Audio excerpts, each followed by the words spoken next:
Hola, mi nombre es Víctor Rodrigo Jara y te doy la bienvenida al curso Introducción al conocimiento del vino. En la presente unidad revisaremos aspectos sobre el servicio y la degustación de vinos. Los contenidos que revisaremos en la unidad son los que ves en la pantalla y estos los abarcaremos a través de esta presentación, además de tu material complementario y lo que revisaremos en las clases sincrónicas que llevaremos a cabo.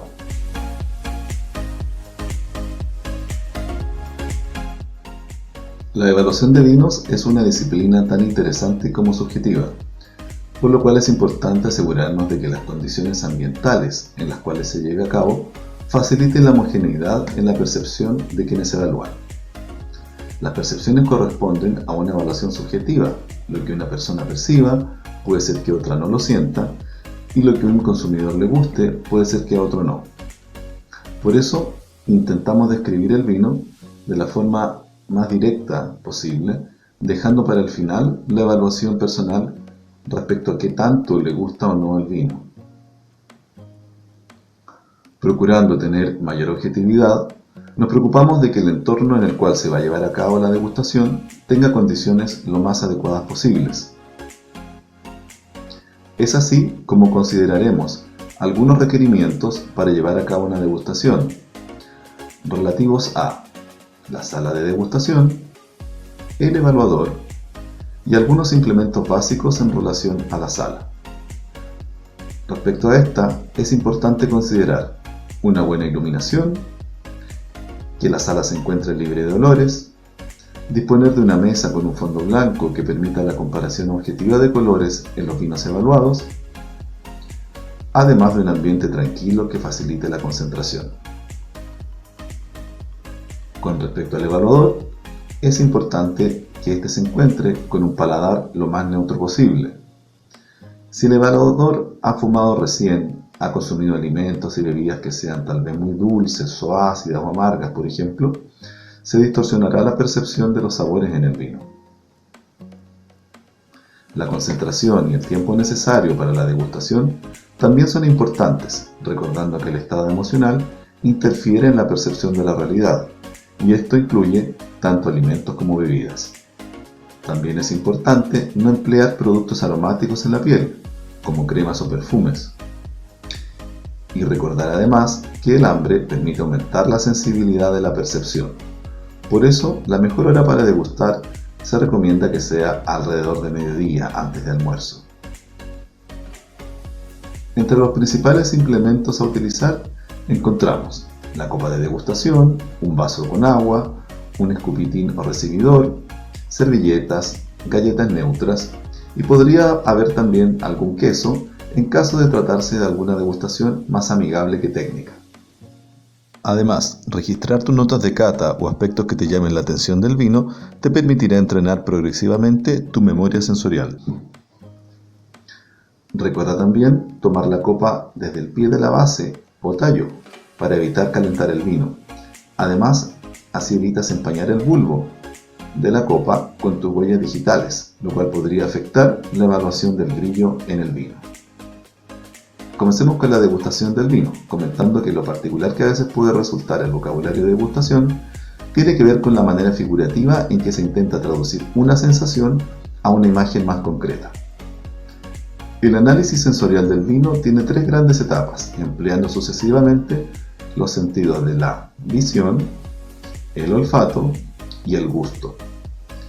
En boca, además del gusto, podemos percibir ciertas sensaciones táctiles, como la temperatura, aspereza o astringencia de ciertos vinos tintos, y el nivel de CO2, también llamado petilancia, notoriamente mayor en vinos espumantes.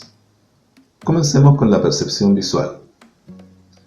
Respecto al color, podemos percibir la intensidad, el tono y el matiz. La intensidad es la profundidad del color con que podemos observar el vino al inclinar la copa hacia adelante, sobre un fondo blanco, especialmente en la orilla de la lengua de vino que se forma, llamada ribete. El tono es el estilo del color que puede variar entre verde y dorado en los vinos blancos, o violáceo o burdeo en los vinos tintos. El matiz es una expresión de la evolución u oxidación del vino a través del paso del tiempo, o el tipo de vinificación. Como vemos en la lámina, el matiz puede variar de un amarillo pálido a un amarillo oscuro o pardo en los vinos blancos y de un rojo burdeo intenso a un color más anaranjado en los vinos tintos, tal como observamos en las copas del lado derecho de la lámina. En la evaluación visual también podemos registrar la limpidez y el brillo del vino. La limpidez se refiere a la presencia o ausencia de partículas en suspensión en el vino. El brillo lo vamos a evaluar mirando la copa desde arriba, observando los reflejos que se forman. La unidad de medida de la turbidez del vino es el NTU, sigla que quiere decir en inglés Unidad de Turbidez Nefelométrica. Cuando se agita la copa y vemos que el vino desciende por las paredes internas de esta, a esos canales les llamamos lágrimas o piernas, como ven en la imagen.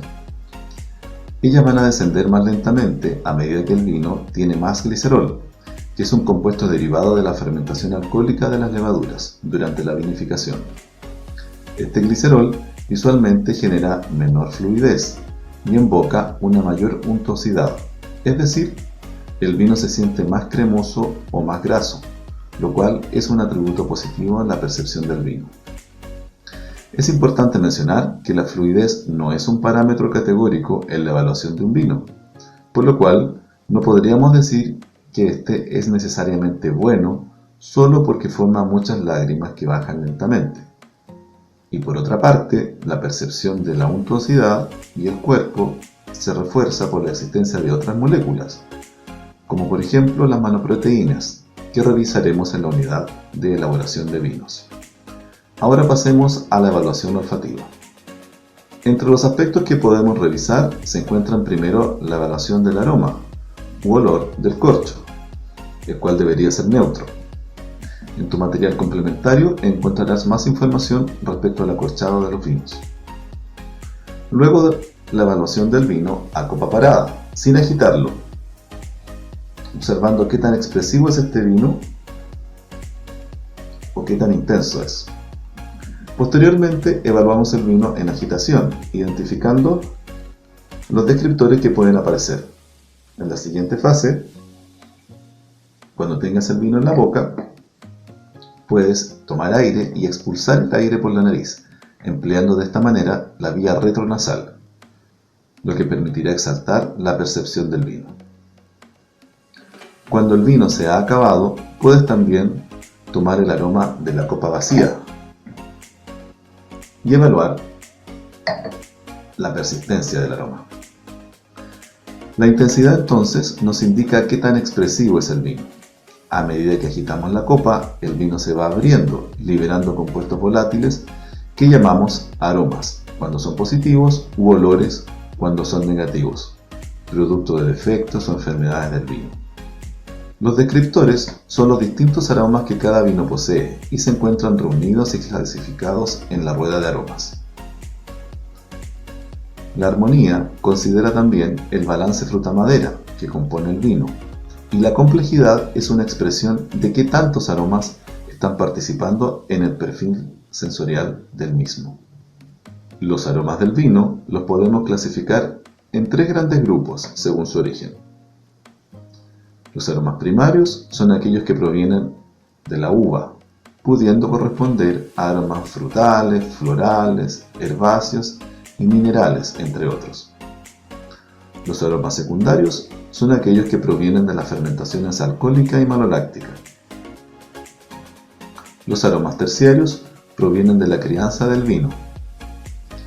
El conjunto de estos tres aromas conforman lo que comúnmente llamamos bouquet. Revisemos ahora la tercera fase o evaluación gustativa. Comenzaremos mencionando los gustos básicos que encontramos en el vino, entre los cuales está el dulce, cuyos receptores se encuentran en la parte delantera de la lengua, el salado en la parte lateral, a veces detectable en aquellos vinos muy minerales, el ácido en la parte trasera lateral, genera salivación y se debe a la presencia de los ácidos tartárico, málico y cítrico de la uva y el vino, y el amargo en la parte posterior de la lengua, muchas veces exaltado con el tostado del roble durante la guarda, el cual entrega notas a café o chocolate al vino. O bien en aquellos vinos de taninos más bien verdes. El umami es un gusto básico generado por el glutamato de sodio o glutamato monosódico y se encuentra en el pescado, la soya, las carnes. Actúa como un exaltador de sabor muy presente en la gastronomía peruana, china, caldos y sopas envasadas. No lo encontramos como tal en el vino. Lo que vemos aquí es una ficha de cata, de las muchas que pueden existir. No existe una mejor que otra, sino más bien la que se adapta mejor a los objetivos de la degustación. El sabor es la unión del gusto más el aroma. Por eso, cuando estás con congestión nasal y percibes menos aromas, la comida también la encuentras con menos sabor. En boca, evaluamos también la estructura del vino, que tiene que ver con el cuerpo de este. Qué tan amplio lo percibimos y qué tan fácil o difícilmente se mueve la lengua al interior de la boca, a través del vino. La astringencia se refiere a la sensación de aspereza, que se evidencia principalmente en vinos tintos. La complejidad dice relación con qué tantos descriptores diferentes existen en un vino, y la armonía se refiere al grato equilibrio de las distintas sensaciones que se generan en boca. La franqueza es un término que se emplea cuando el vino es realizado a partir de una sola variedad. Por lo tanto, en los ensamblajes o mezcla de distintas variedades es un concepto que no se emplea. El retrogusto dice relación con el empleo de la vía retronasal y lo que nos queda en boca una vez que hemos eliminado el vino. También podemos hablar de la persistencia en función de cuánto tiempo dure la sensación del vino en boca. Hablamos así de vino largo o corto, en función de la permanencia de las características del vino en boca una vez que lo hayamos eliminado o tragado. En resumen, tenemos estos parámetros como principales aspectos que podemos observar en cada una de las etapas de degustación del vino. Son muchos más los parámetros que podemos evaluar en un vino, y no existe una única definición en cada uno de ellos. Recuerda que cuentas con un glosario como parte del material complementario del curso. Quienes realicen más ejercicios prácticos y conscientes, ya sea en degustación de alimentos o bebidas, desarrollarán más fácilmente esta habilidad. No olvides que la degustación de vino está ligada al disfrute, por lo cual déjate llevar pensando además que esta actividad genera estímulos distintos para el cerebro, como el uso de la memoria sensorial e incluso la memoria emotiva, al percibir ciertos aromas y sabores, conectándote con el recuerdo de otros alimentos o momentos vividos. La degustación de vino es una actividad placentera que puede facilitar el diálogo y gratos momentos cuando se lleva a cabo de manera responsable. Cuando tengas varios vinos para degustar, recuerda compatibilizar los siguientes criterios en el orden del servicio. Primero los más livianos o varietales y luego los más complejos o premium. Primero los blancos, rosados y luego los tintos. Y primero los secos y luego los semidulces para terminar finalmente con los dulces. El dulzor es una sensación muy intensa que tiende a bloquear otras percepciones. Por eso dejaremos estos vinos siempre para el final. Respecto a la temperatura de servicio, considera que una temperatura demasiado baja puede inhibir la expresión aromática y muy alta exalta el alcohol y anula las notas frutales del vino. La temperatura exacta puede variar según casos específicos, pero en general tenemos que los espumantes se consumen a 6 grados Celsius, los vinos blancos aprox entre 8 y 10 grados Celsius, ciertos chardonnays se perciben muy bien a 12 grados Celsius, y en los vinos tintos tenemos que el rango oscila entre los 14 y los 18 grados Celsius, prefiriendo la menor temperatura en los vinos tintos más livianos, como el Pinot Noir, y una mayor temperatura para los vinos tintos de mayor estructura, por ejemplo, un Cabernet Sauvignon Premium. Es importante no superar los 20 grados Celsius y eliminar el concepto de poner el vino a temperatura ambiente, pues este parámetro es muy variable. Otros aspectos sobre el servicio y consumo de vinos los encontrarás en tu material complementario. Nos vemos entonces en la próxima unidad. Hasta pronto.